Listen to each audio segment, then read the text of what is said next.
और जिस रोज हम हर उम्मत में से एक बड़े गिरोह को जमा करेंगे जो हमारी आयतों की तकजीब करते थे, फिर उनकी जमात बंदी की जाएगी यहां तक कि जब सब आ जाएंगे तो अल्लाह फरमाएगा कि क्या तुमने मेरी आयतों को झुटला दिया था, हालांकि तुमने अपने इल्म से उनका इहाता तो किया ही ना था।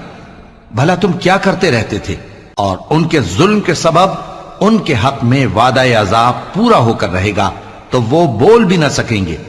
क्या उन्होंने नहीं देखा कि हमने रात को इसलिए बनाया है कि उसमें आराम करें और दिन को रोशन बनाया है कि उसमें काम करें।